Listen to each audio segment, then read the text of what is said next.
Hello बच्चों, कैसे हो आप सब। उम्मीद करते हैं आप लोग अच्छे होंगे। मैं हूं कुमार हीरो सर और जैसा कि आप सब लोग जानते हैं कि मैं अभी आप लोगों के लिए स्पेशल सीरीज चला रहा हूं class 12th maths all chapter का इंपॉर्टेंट फार्मूला के बारे में। तो आज मैं आप लोगों को इस वीडियो में बताने वाला हूं डिटरमिनेंट जो चैप्टर आप लोग का यानी सारणिक जो चैप्टर है उसमें आपको डिटरमिनेंट्स ऑल फार्मूला के बारे में आज मैं आप लोग को डिस्कस करने वाला हूं। एक एक फार्मूला को हम बड़ी आसानी से और बहुत अच्छा से समझेंगे जिससे कि आपको याद भी हो जाएगा और जब आप क्वेश्चन बनाएंगे तो आपको आसानी से फार्मूला याद आके क्वेश्चन बन जाएगा। तो चलिए स्टार्ट करते हैं आज के इस इंपॉर्टेंट। सबसे पहले हम लोग को समझना होगा कि डिटरमिनेंट जो है आखिर है क्या या डिटरमिनेंट किसको कहते हैं। ठीक है, पहला ये डिफिनीशन से आपको आइडिया लग जाएगा कि डिटरमिनेंट किसका निकाला जाता है या किसे कहते हैं। तो डिटरमिनेंट यानी जिसको आप हिंदी में सारणिक बोलते हैं, तो determinant is a number associated to a square matrix. तो पहला यह परिभाषा कर रहा है कि सारणिक एक वर्ग आव्यूह से संबद्ध एक संख्या होता है। मतलब यह कि सारणिक जो है ना वह एक तरह का उसका एक कोई संख्या आएगा, मतलब कहने का मतलब उसका एक वैल्यू आता है, मान प्राप्त होता है। लेकिन मैट्रिक्स में हम लोगों ने क्या देखा था, बस क्या किए थे, संख्या को एक आयताकार बॉक्स में बस सजा दिए थे तो वही उसका मैट्रिक्स यानी कि आव्यूह हो गया था। लेकिन यहां पर हम जो अभी अब डिटरमिनेंट का परिभाषा सीखे उससे क्या पता चला, वह एक नंबर होता है, वह एक संख्या होता है। किससे रिलेटेड, तो वह स्क्वायर मैट्रिक्स से रिलेटेड। अर्थात यह कहना हुआ कि डिटरमिनेंट हम सिर्फ और सिर्फ स्क्वायर मैट्रिक्स का ही निकाल सकते हैं, अदरवाइज का नहीं निकाला जा सकता। यही चीज आपको पहला बात यहां से समझ में आया होगा कि जब भी हम डिटरमिनेंट निकालेंगे तो वह स्क्वायर मैट्रिक्स का निकालते हैं। अब जैसे इस बात को उदाहरण के माध्यम से ऐसे समझिए, इसको दूसरा भाषा में मान लीजिए आपके पास कोई एक मैट्रिक्स है जो स्क्वायर है, जैसे ए बी सी डी, ये दो ऑर्डर दो में है, दो रो और दो कॉलम है, और इसका डिटरमिनेंट अगर निकालना जाए तो कैसे निकालते हैं और क्या लिखते हैं। तो सबसे पहले हम आपको बता दें कि इसका डिटरमिनेंट यानी ए का सारणिक को आप तीन तरह से डिनोट कर सकते हैं। पहला तो मोड ऑफ ए से, और इसको लेकिन पढ़ेंगे डिटरमिनेंट ऑफ ए, या आप डेट ऑफ ए लिख सकते हैं डीईटी ऑफ ए ऐसे करके, या डेल्टा से डिनोट कर सकते हैं। तो कहीं पर डेल्टा लिखा हो या डिटरमिनेंट ऑफ इस तरह से लिखा हो या मोड ऑफ ए लिखा हो, तो इसका तीनों का मतलब आपको समझना है कि वह एक डिटरमिनेंट है यानी कि सारणिक है और इसका एक वैल्यू होता है। तो आप क्या करेंगे, ये जो मोड का साइन है ना, इसी को हम डिटरमिनेंट के साइन को पढ़ेंगे। जैसे अगर दोनों तरफ से मोड लगा हुआ है तो समझिएगा कि वो क्या है, डिटरमिनेंट है। और ये अगर बॉक्स में बंद है, ये बड़ा ब्रैकेट में बंद है, तो इसको मैट्रिक्स कहा जाता है। और ये अगर मोड के आकार का दो लाइन खींच दिया गया है तो इसको डिटरमिनेंट बोला जाता है। और इसका एक वैल्यू होता है यानी कि ये नंबर यानी कि संख्या या मान, जिसको आप वैल्यू बोलते हैं। अब कैसे वैल्यू निकाला जाता है यह सब हम आगे चल के आपको बताएंगे। तो सबसे पहले हम आपको बता दें, यहां तक तो आप लोगों को समझ में आ गया होगा। अब बात करते हैं कि इसका वैल्यू कैसे निकाला जाता है। तो देखिए ध्यान से कि वैल्यू ऑफ डिटरमिनेंट, तो सारणी का मान कैसे निकाला जाता है। तो आप सभी लोग इस बात से तो परिचित हो गए कि स्क्वायर मैट्रिक्स का ही आप सारणिक निकाल सकते हैं, मतलब डिटरमिनेंट आप निकाल सकते हैं। तो या तो 1 गुने 1 होगा, या 2 गुने 2 होगा, या 3 गुने 3 हो सकता है। तो खास करके आपको 3 गुने 3 तक यहां पर पढ़ना है। तो 1 गुने 1 में अगर कोई मान लीजिए कोई मैट्रिक्स है और इसका डिटरमिनेंट निकाले, तो ये ए मैट्रिक्स था, एक एलिमेंट था, इसको डिटरमिनेंट का साइन पहले मोड के आकार का लगा देंगे, इधर भी मोड लगा देंगे, तो इसमें जो भी नंबर आएगा वही आपका आंसर आएगा अगर एक ऑर्डर में रहा तो। ठीक है, जैसे मान लीजिए -2 है तो सिर्फ -2 लिखेंगे, ऐसा ना कि इसको मोड हटा के प्लस में कर देंगे। ये जो भी अंदर नंबर रहेगा वही उसका बाहर वैल्यू देगा। ठीक है, दूसरा क्या कर रहा है, दूसरा यह है कि 2 गुने 2 ऑर्डर यानी 2 गुने 2 यानी स्क्वायर मैट्रिक्स अगर 2 रो या 2 कॉलम में रहे तब इसका डिटरमिनेंट का वैल्यू कैसे निकालते हैं। तो पहले आप डिटरमिनेंट का साइन ऐसा लगा देंगे और ये जो मैट्रिक्स का साइन था इसको डिटरमिनेंट में आप कन्वर्ट कर दीजिएगा। और इसका वैल्यू कैसे निकालते हैं, तो इसका वैल्यू निकालने के लिए आप क्रॉस गुना करते हैं इस तरह से। तो ए में पहले डी से गुना करते हैं तो ए डी, और बीच में आपको हर हाल में माइनस का साइन ही देना, चाहे यहां पर कोई भी नंबर हो। क्या देना है, फिर से ए में डी से तो ए डी, माइनस में साइन देना है, और बी में सी से था बीसी, और इसको बस घटा लीजिएगा, वही आपका आंसर प्राप्त हो जाएगा। और ये एक तरह का नंबर यानी कि संख्या प्राप्त होगा। जैसे उदाहरण के माध्यम से हम इस बात को समझ लेते हैं, वो बहुआ वाला उदाहरण 2 3 4 5, इसका वैल्यू आप कैसे निकालेंगे, पहले क्रॉस गुना करेंगे तो 5 दूनी 10 लिख सकते हैं, और बीच में माइनस का ही साइन आपको देना है, चाहे जो हो जाए, है ना। और 4 में 3 से गुना करेंगे तो 4 3 12, और 10 में से 12 घटाएंगे तो इसका आंसर आएगा -2। तो 2 ऑर्डर वाला बड़ी आसानी से समझ गए होंगे। लेकिन अब हम आपको बताते हैं 3 ऑर्डर वाला। तो देखिए 3 ऑर्डर वाला को बात को अच्छा से समझना होगा, क्योंकि 3 ऑर्डर में ही आप लोगों से क्वेश्चन ज्यादा पूछे जाते हैं। जैसे देखिए 3 गुने 3, अगर मान लीजिए कोई मैट्रिक्स है 3 ऑर्डर का, जैसे 11 से लेके 33 तक, ये आप जानते हैं कोई भी मैट्रिक्स का टर्म को लिखते हैं यानी पद को, तो इस तरह से मतलब अवयव को लिखा जाता है 11 से लेके 33 तक। अगर इसका वैल्यू निकाला जाए, मतलब इसका डिटरमिनेंट निकाला जाए, तो डिटरमिनेंट का पहले आप साइन लगा दीजिएगा। ये डिटरमिनेंट का साइन हो गया। इसका वैल्यू आप कैसे निकालते हैं, तो सबसे पहले हम आपको बताते, ध्यान दीजिएगा। पहले आप क्या लिखेगा, A11 लिख लीजिएगा, और A11 को आप क्या करेंगे, याद रखिएगा, इसका सूता हुआ लाइन और इसका खारा लाइन जो है आप डिलीट कर देंगे। डिलीट करने का मतलब इसको हटा देंगे। और देखिए इसको एक बार फिर से बता दें, इसके रो और इसके कॉलम, जिस एलिमेंट को आप पकड़े हैं, 11 को पकड़े हैं, तो 11 के कॉलम और 11 के रो को डिलीट करेंगे तो ये 4 गो नंबर बचेगा। इसको आप डिटरमिनेंट के रूप में लिखेंगे। फिर आप माइनस का साइन देंगे, और ये A12 है ना, A12 लिखने के बाद आप A12 को डिलीट कर देंगे, इसको सूतल और इसमें खारा, यानी कि इसके रो और इसके कॉलम को डिलीट कर देंगे, तो ये दूगो और ये दूगो बचेगा, तो इसको हम बक्सा में लिख देंगे। फिर आप प्लस का साइन देंगे, और यह भी बताएंगे प्लस माइनस कैसे साइन देते हैं उसके बाद। तो पहले A13 ये लिख देंगे, और उसके बाद इसको डिलीट कर देंगे, इसके रो और इसके कॉलम को, तो ये 4 गो जो बचेगा इसको हम लिख देंगे। और आपको बता दें इसके बाद आप क्रॉस गुना करके मान निकाल ही सकते हैं, 2 ऑर्डर जैसा, तो मान यहां से आगे निकल जाएगा। आप समझ गए कि पहले आपको 11 उठाना है, 11 के सूतल और 11 के खारा, ये लाइन को डिलीट करके बचेगा से लिखेगा।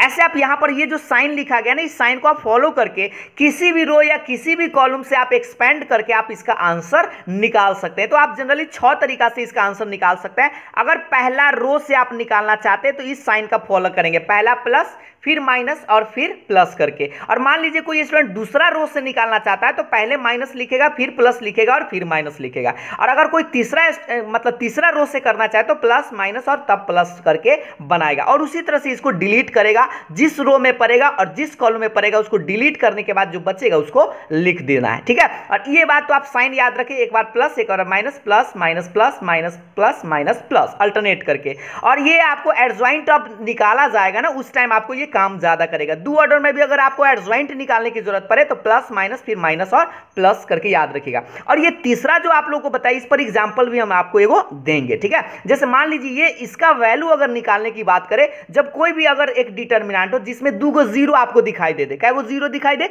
2 गो जीरो दिखाई दे कोई भी रो या कोई कॉलम में, तो आप इसको बड़ा जल्दी में मान निकाल सकते हैं। कैसे, जैसे देखिए ये पहला रो में आपको 2 गो जीरो दिखाई दे रहा, तो इसको आप पहले आराम से ऐसे डिलीट कर लीजिएगा। डिलीट करने का मतलब झांकिएगा, और इसमें जो नंबर बचेगा ना, 0 0 छोड़ के जो भी नंबर आएगा उसको आप लिख लीजिएगा। तो लिख लिए, और इसको भी आप इसी तरह से डिलीट कर दीजिएगा, इसके कॉलम को, और जो बचेगा उसी को आप एक डिटरमिनेंट के बॉक्स में लिख देंगे। जैसे देखिए ये 0 0 गायब हो गया, यहां ए बचा, ए को लिखे और इसको भी डिलीट कर दिए, तो ये 4 गो नंबर जो बचा उसको लिख दिए। और इसको बस 2 ऑर्डर में आप क्रॉस गुना कर लीजिएगा, तो B1 में C2 से, और बीच में आपको जानते हैं हर हाल में चाहे जे हो जाए माइनस का साइन लगाइएगा, और B2 में किसको, C1 से, तो B2 C2, ठीक है। अब B2 और C1 इसका मान निकाल कर आप आसानी से निकाल सकते हैं। इस पर उदाहरण भी हम आपको समझाते हैं। जैसे देखिए यहां पर उदाहरण आप देख पा रहे होंगे। देखिए सबसे पहले आपको बता दें कि एक सिंपल सा उदाहरण है कि मान लीजिए 0 0 2 1 3 4 5 6 7 है, इसका एक वैल्यू निकालना है। तो अभी हम आपको क्या बताएं कि यहां पर अगर 2 गो जीरो कोई रो या कोई कॉलम में हो तो आप क्या करते हैं, उसको एक्सपेंड कर लेते हैं जल्दी में। तो यहां पर भी देखिए क्या इस रो में क्या 2 गो जीरो आपको दिखाई दिया, तो जैसे ही जीरो दिखाई दे तो ये जो नंबर यहां जो भी नंबर रहे, प्लस है तो प्लस, माइनस है तो माइनस यहां पर लिखेगा। लेकिन एक और बात याद रखिएगा कि इसका साइन भी आप देखिएगा इसके अकॉर्डिंग, यहां पर प्लस पड़ता है तो इस प्लस में ही लिखेंगे, ठीक है। और 2 को भी इस तरह से डिलीट कर देंगे, और यहां जो बचेगा उसको आप लिख लीजिएगा 1 3 5 6। और उसके बाद तो आप जानते हैं गुना कर सकते हैं, 1 में 6 से तो 6 और 5 में 3 से तो 15, और 6 में से 15 घटाएंगे तो इसको आप गुना कर सकते हैं। 6 में से 15 तो माइनस में 9, और गुना कीजिएगा तो माइनस में 18 आप लोगों का आंसर आएगा। तो अगर 2 गो जीरो पहला रो दूसरा तीसरा कोई में हो तो आप इस तरह से आंसर निकाल लीजिएगा। और एगो हम बताते हैं कि 3 ऑर्डर में अगर मान लीजिए ऐसा कोई क्वेश्चन आ जाए तो इसका वैल्यू कैसे निकालते हैं, जैसे हमने अभी आपको जस्ट ऊपर में ये एक्सपेंड करके बताया था। उदाहरण पर समझाएंगे तो आप लोग को जल्दी समझ में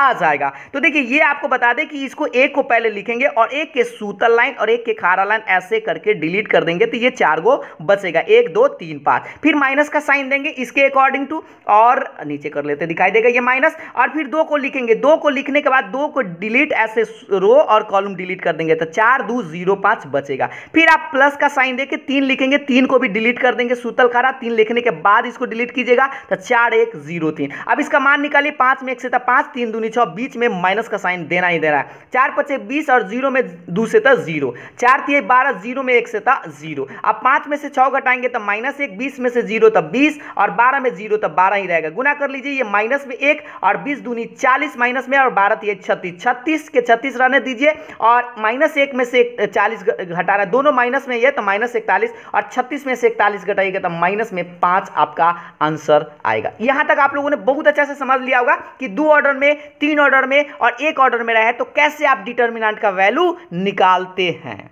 अगर आप लोग यहां तक समझ गए तो 4.1 जो आप लोग का एनसीईआरटी एक्सरसाइज है वैल्यू निकालने वाला, उसको तो आप चुटकी में हवा में उड़ा दीजिएगा। चलिए तो आगे की बात करते हैं। अब आगे की बात में आप लोग को समझना पड़ेगा बउआ प्रॉपर्टीज ऑफ डिटर्मिनेंट, यानी कि सारणी के कुछ गुणधर्म होते हैं जिसको आप पढ़कर ही 4.2 बना सकते हैं। अगर आप प्रॉपर्टीज आपको ना पता रहे तो आप उस क्वेश्चन को बनाने में असमर्थ साबित होंगे, क्योंकि आपको बिना प्रॉपर्टीज से कुछ ऐसा क्वेश्चन बनाया ही नहीं जा सकता है जो आपसे बनेगा नहीं। इसीलिए आपको प्रॉपर्टीज समझना बहुत ही जरूरी होती है।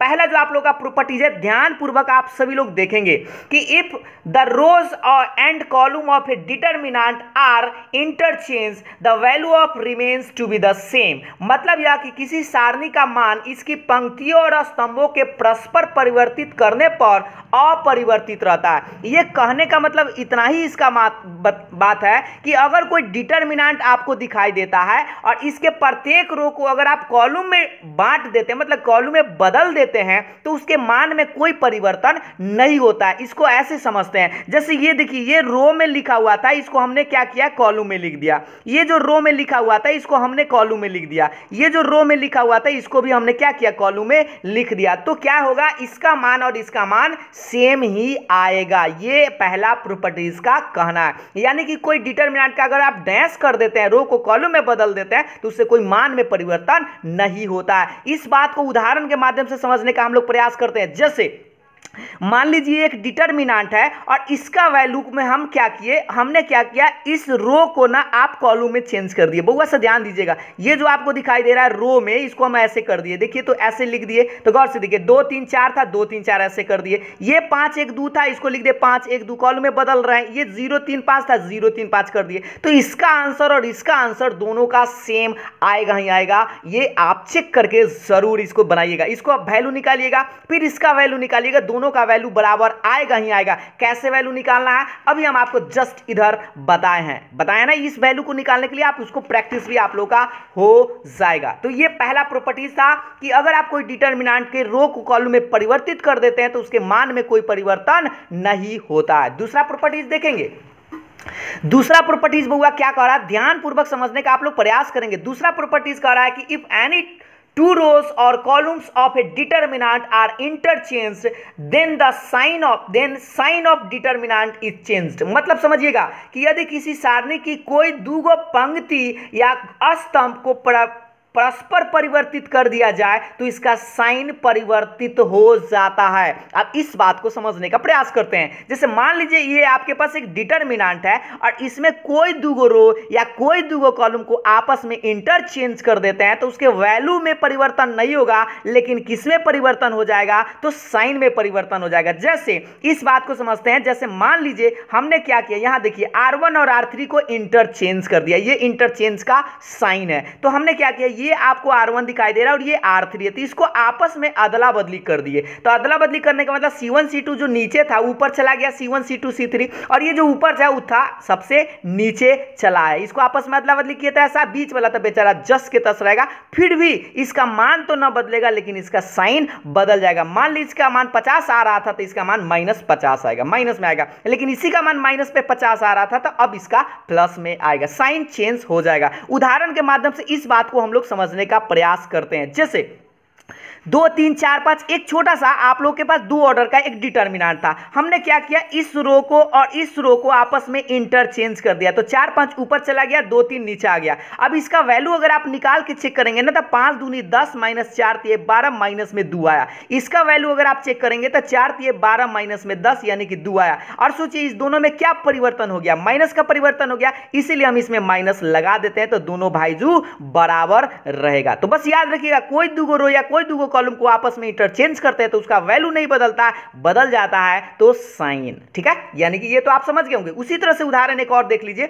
मान लीजिए ये आपका ट्रिपल मतलब 3 ऑर्डर 3 में है, तो आपने क्या किया, R1 और R2 को इंटरचेंज किया। जैसे ये R1 है और ये आपका R2 है, तो इसको इंटरचेंज किया तो 5 1 0 ऊपर में चला गया, यहां पर आप देख पा रहे होंगे 2 3 नीचे चला गया, 2 3 नीचे, और ये वाला बेचारा जस्ट की तरह। तो इसका वैल्यू और इसका वैल्यू निकाल कर आप जरूर चेक करें, और दोनों में आप देखेंगे कि दोनों में साइन का डिफरेंस है। ये माइनस छोड़कर इसका वैल्यू निकालिएगा, इसका वैल्यू निकालिएगा, तो इसका जितना आएगा उतना ही इसका भी आएगा, लेकिन साइन चेंज आएगा। जरूर एक बार चेक करेंगे। एक लास्ट प्रॉपर्टीज पर बात कर लेते हैं। पहले सबसे पहले इस बात को समझने का आप लोग प्रयास करेंगे। देखिए आप लोगों को सबको स्पष्ट दिखाई दे रहा होगा कि if any two rows or columns of a determinant are identical, the value of the determinant is 0। यानी किसी सारणी की दूगो पंक्ति या स्तंभ अगर समान या समानुपाती है तो सारणी का मान 0 होता है। और ये बहुत बड़ा इंपॉर्टेंट प्रॉपर्टीज है, क्योंकि डायरेक्ट आपसे सवाल इससे आपको बहुत फायदा करेगा। जैसे एक डिटर्मिनेंट है और कोई दूगो रो या कोई दूगो कॉलम अगर आपस में बराबर दिखाई दे तो उसका आंसर 0 आएगा। जैसे यहां पर देख पा रहे होंगे ये वाला रो और ये वाला रो आपस में बराबर दिखाई दे रहा होगा, A1 A2 A3 A1 A2 A3 दोनों बराबर है, तो इसका वैल्यू डायरेक्ट 0 लिखेंगे, बनाने का झंझट भी नहीं रखेंगे। और इसको अगर आप बनाकर भी चेक कीजिएगा तो 0 ही आएगा। उदाहरण के माध्यम से हम लोग समझने का प्रयास करते हैं। जैसे यहां पर आप देख पा रहे होंगे, ध्यान पूर्वक देखिएगा, 2 5 2 5 है। इसको देखिए दोनों में रो सेम है ना, दूगो रो सेम है, दूगो रो और रो को पंक्ति बोलते हैं। गुना करेंगे तो 5 दूनी 10 5 दूनी 10 0 आया। तो सोचिए दूगो रो अगर सेम है या दूगो कॉलम भी सेम है तो भी आंसर 0 आएगा। जैसे इस एग्जांपल को देखकर आप सोचिए, ये पहला रो और तीसरा रो बराबर है, 2 3 4 2 3 4 बराबर है, तो फिक्स है इसका आंसर 0 आएगा ही आएगा। और आप लोग एक बार खुद से इसका वैल्यू निकालकर जरूर देखिएगा कि 0 आता है या नहीं। अगर आप लोग को नहीं समझ में आया तो यहां पर हमने आपको एक्सपेंड करके भी बता दिया है कि इसका आंसर कितना आएगा, 0 आएगा ही आएगा। और आएगा क्या, आप लोगों को तो स्पष्ट दिखाई दे भी रहा होगा। चलिए, तो यहां तक आप लोगों ने समझ रखा है। 3 गो प्रॉपर्टीज मैंने अभी तक आप लोगों को बता दिया है, तो 3 गो प्रॉपर्टीज तक ही यहां पर हम रोकेंगे और आप हमें इसका आंसर कमेंट करके जरूर बताएंगे कि इसका जो वैल्यू है वह कितना आएगा। वैल्यू यानी कि इसका मान आप हमें कमेंट करके बता देंगे। और ये जो वीडियो था ये पार्ट 1 ही तक हम सीमित इसको किए हैं, फिर हम आपको मिलेंगे पार्ट 2 में, आपको अगले प्रॉपर्टीज की तरफ ले चलेंगे, यानी कि चौथा। और उसके बाद जो भी आपका फॉर्मूला लगने वाला है अपने एनसीईआरटी हो या अदर बुक्स हो, सबका फॉर्मूला आपको हम बताएंगे। चलिए, तो आज के लिए इतना ही। और हाँ, अगर आप लोगों को वीडियो पसंद आया हो तो लाइक और शेयर जरूर करिएगा, और पार्ट 2 देखने के लिए आप डिस्क्रिप्शन में लिंक जरूर चेक कीजिएगा। Thank you.